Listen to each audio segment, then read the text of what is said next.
Guys, it's that time. Ladies and gentlemen, boys and girls, as you guys can see, it's your host with the most, Paul Plant 2, back at you with a brand new gardening video. Now today, I'm on the side of my property. I have this huge hell strip, all right? This big old grass laid in area between my sidewalk and the road, which I hate to mow. So I've transitioned a lot of my front yard into garden beds, garden spaces, and today I'm gonna show you guys how to do that for free 99 on a budget, create a giant garden bed to transform some boring, desolate, dry grass into some fertile garden beds. Without further ado, let's get it started. Remember, Earth is my planet. Earth is my planet. I appreciate all you guys who have joined the family, have subscribed. Let's get to creating the free garden bed.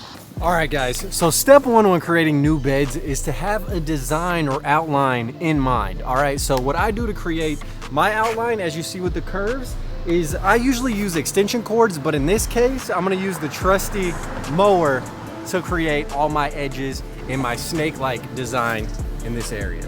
All right, baby, we got the mower on. We put it at its lowest setting, and it was time to create the bed, what I like to call the snake head, was stage one. So as you guys can tell, man, it is an absolute nightmare trying to push this mower through this thick grass. And believe it or not, I cut the grass on a 3-inch level before I lowered it down all the way to 1 and started wiggling and waggling my way through this hell strip.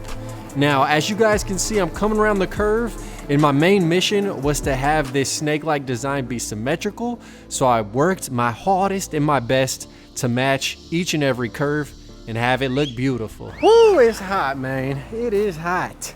Hopefully you guys can see the outline, man. I was pushing through this tall grass, but you can see you got the starting circle right here, kind of goes out, and it starts curving in and out along the root.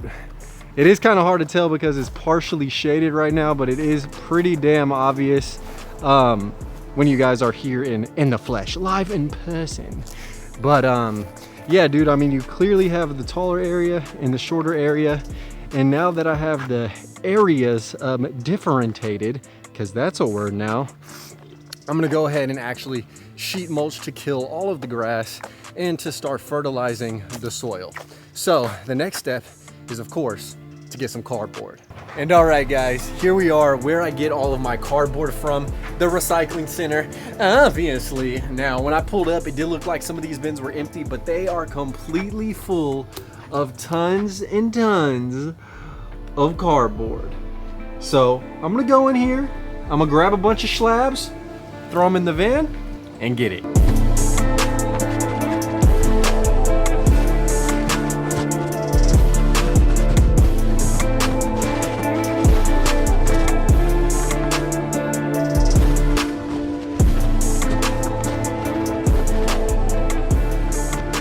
And all right, there it is, man. A van full of cardboard. There's a lot of big boxes, but underneath are just sheets and sheets of flattened cardboard boxes. I just threw these in for the hell of it and because I was a little bit lazy. But this is where I get my cardboard. Whew.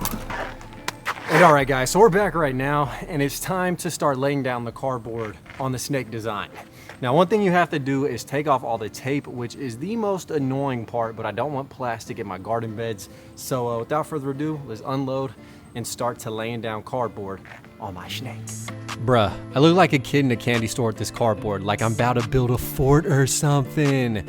Anyways, guys, the first thing you're gonna wanna do after ripping off the tape is to lay down the cardboard in the area that you cut. Now, I like using cardboard because it does naturally break down. It blocks out the sunshine, so it will kill the grass, and you don't have to use any plastic sheets or anything of that nature. This is very effective, it's free, it's cheap, and worms love munching on cardboard. Also, when you do stuff like this, shout out my neighbor. People just want to come by and talk to you. That's what I love, man. But I continued laying down the cardboard, and I quilted the layers on top of one another to ensure that no single blade of grass could poke through, reach the light, and mess up my beds. All right, so there we have it, guys. We have the first little teardrop of a snake head complete, but it can tend to get a little bit windy. So to ensure that the wind doesn't disturb my cardboard, of course I gotta hold it down. And what am I gonna hold it down with and outline the beds with? You already know, bricks. Guys, I got bricks on me, baby. So these bricks were from 1930. Shout out the dude Herbie, whose house it was. He bought it in 1984 for 58K, dude. What a steal. Anyways, these bricks were more of a steal. Free 99 is perfectly fine at any time. All right, let's get home. I got a lot of back weight, so I'm kind of tail whipping. Yeah, dude, sick. So in case you guys missed it, I go on OfferUp, I go on Facebook Marketplace, and I peruse the free section to find bricks to use in my garden. They won't break down over time like wood will. They're free, and yeah, just with a ton of labor and loading, you can get some amazing rocks and save yourself some dinero, all right, some cheddar cheese. Now don't get it confused, I'm not a Freemason by any means, but when it comes to laying down these bricks, I got some experience. So what you want to do is make sure the beautiful side faces outward, and to make sure that they create a nice even surface. So if you have some busted, broken bricks, do not use them on the bottom layer if you're going to do a multi-layer brick wall to line your garden bed. All right. Another thing I'm doing is these bricks have holes in them, so I'm leaving the holes facing up or facing out, so that way when you walk by you don't see a bunch of holes everywhere, and so grass and roots can't creep through. You feel me? Now we're just gonna keep laying down these bricks all the way down the cardboard, and this is very key not to wait to do this till the end of the day, because by any means you get a strong breeze, that cardboard is gonna go flying like a reporter in a hurricane, and don't nobody want to see that. All right, and then you got to redo the work twice, even 3 times. Okay, I'll drill y'all.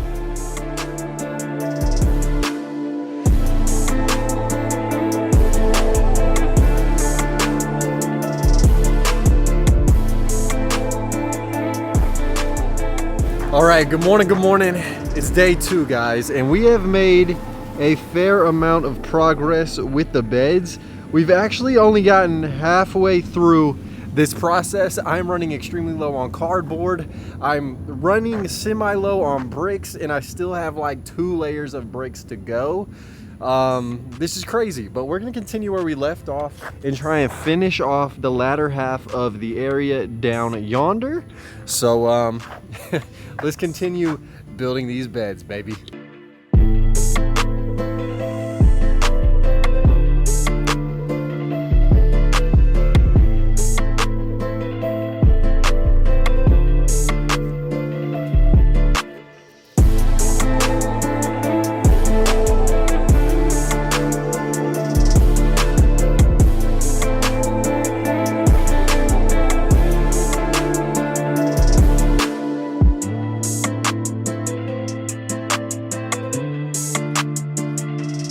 Okay guys, so believe it or not, I pretty much have ran out of bricks, but luckily I hopped on OfferUp.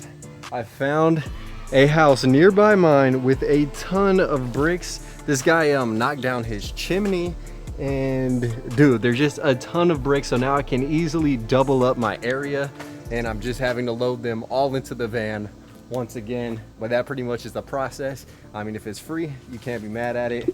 And he has all these little pieces as well, so I'm just gonna grab everything because you never know, and most of the time I don't have enough versus too much, because I can always create new beds and use the bricks, but it's lit. All right, so all the bricks are loaded up. We're back home right now in the garden, and these bricks have a reddish hue to them, so these are going to be the second line of bricks that I actually put down in the beds. That way the red isn't really showing, and then I'll probably cover it up with the top layer of bricks that actually matches the previous beds I've created.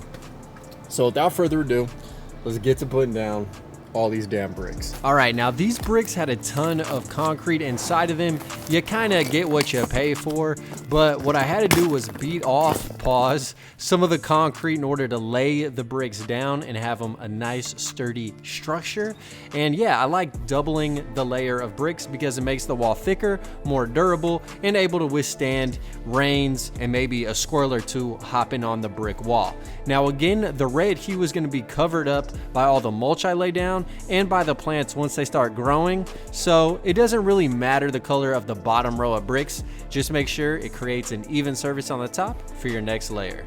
All right, so there it is, man. The second load of bricks is pretty much all the way down, and it looks beautimous. However, there still is the cardboard looking crazy. I don't think I'm gonna be able to finish this today, But with that being said, I want to cover up the cardboard just because it looks really bad, and I'm going to cover it up with bags of grass clippings and leaves that my neighbors of course threw out, because this is a 100% free deal.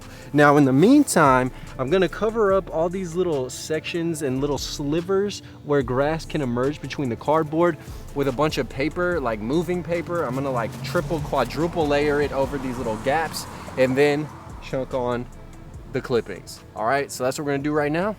Let's go. All right, so if you guys ever need free mulch, literally bags of leaves are absolutely perfect. You also can call up tree trimming companies to dump their hardwood mulch on your driveway. I've had that done in the past, but I need to use my driveway. So this method was a lot easier, and I love these pine needles especially. They create a nice even color, almost of like that red dyed mulch you can get at Lowe's or Home Depot. And they just have little cracks and crevices where insects can lay their eggs, get freaky, and do all types of adult activities, if you will. Now, grass clippings are completely fine as well. Just anything organic that'll break down, that'll form a nice 6 to 8 inch thick layer is ideal for mulching your beds. And even though some of these different textures and cuttings of plants are different colors, once it all dries, it'll be a nice even brown color. Now, I didn't record what I did on day 3 at all. I don't know why, I just got caught up in the work, but I pretty much completed this whole area. I just need to double layer the bottom layer of the bricks, if that makes any sense, and then lay down some more of this leaf litter. So let's do it.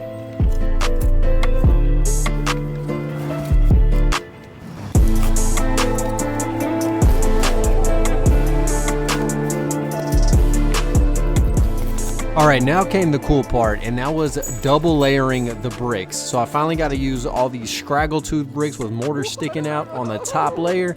And of course, I had to lay down some more of that mulch, Poppy. So a tropical storm just rolled through, so everyone was chunking out tons of pieces of sticks, twigs, pine cones, and of course, my favorite, pine needles and grass clippings. So I threw all those dudes down, and as you can see, the next day I came right back out and I finished with the top layer of brick. Now the top layer of brick are solid, so there are no holes, so you can't see anything, any flaw, and it just looks like one solid wall for Paul. Y'all already know, man, I'm spitting bars while I'm doing the yard. Oh my God, I'm a poet, I didn't even know it. No, but seriously, I'm just going around the whole outside with a nice whitewashed brick that I got from a knockdown house in my neighborhood, and I am just finishing it up now, last and certainly not least, with some uglier bricks on the inner lining of the wall. Of course, what looks good goes on the outside, what's going to be covered up by plants goes on the inside, and that's just the method to my madness. So I laid down all the bricks until I was finally finished with my Hell Strip garden bed.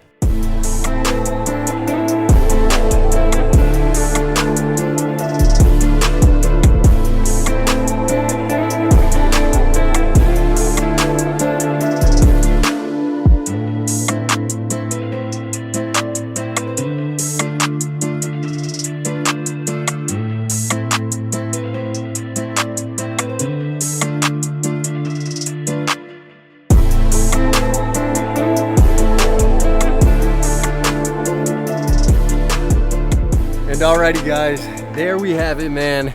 This has been a month-long process of going to 3 different places to source bricks, laying everything down, throwing down the cardboard, throwing down all these bags of stuff, of leaves, of pine needles, of all of that to create this giant garden bed. Now what I think I'm going to put in here are wildflowers and probably some edible trees and bushes and shrubs as well. If you guys have any ideas, let me know. I have to wait a few months for all the grass to die underneath, for the roots to die, and then it will be time to plant in the springtime. That's why I'm doing this right about now. But overall, man, it's been a huge transformation, and if you guys enjoyed, please smash the like button just for the sheer amount of time and effort that this project took. Also, yeah, leave any helpful tips, tricks in the comments down below. And until next time, man, remember, Earth is my planet. Earth is my planet. I'm locked, I'm loaded, and I'm out. See ya. Killing these songs, leaving a bloody life I roost to. And I'm in it to win it, so I'm somebody that you should get